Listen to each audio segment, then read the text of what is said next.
અમારા ક્લિનિકે આવતા પેશન્ટનો એક મૂંઝવણભર્યો સવાલ હોય છે કે અમે રોજ જે બ્રશ કરીએ છીએ તો પણ કેમ અમને ડેન્ટલ પ્રોબ્લેમ થાય છે. એનો એક જ જવાબ છે ઇમ્પ્રોપર બ્રશિંગ ટેકનિક.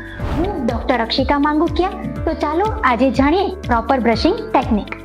સૌથી પહેલા આપણે બ્રશ જે રીતે પેન પકડીએ છીએ એ રીતે થંબ અને ઇન્ડેક્સ ફિંગરની વચ્ચે પકડીશું.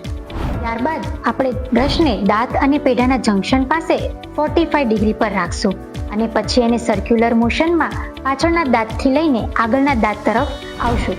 સેમ એવી જ રીતે બીજી સાઈડ પણ આપણે એવી જ રીતે બ્રશ કરતા કરતા પાછળથી આગળની સાઈડ આવશું. દાંતની અંદરની સાઈડ પણ સેમ એવી જ રીતે 45 ડિગ્રી પર હોલ્ડ કરીને આપણે સર્ક્યુલર મોશનમાં દાંતને સાફ કરશું. ત્યાર પછી દાંતની ચાવવાની સપાટી પર બ્રશને આગળ અને પાછળ ફેરવશું. બ્રશિંગના 2 નિયમ છે. દિવસમાં 2 વાર બ્રશ કરવાનું છે અને 2 મિનિટ માટે કરવાનું છે. યાદ રાખો, સારા દાંત માટે બ્રશ નહીં પરંતુ સાચી બ્રશિંગ પદ્ધતિ મહત્વની છે.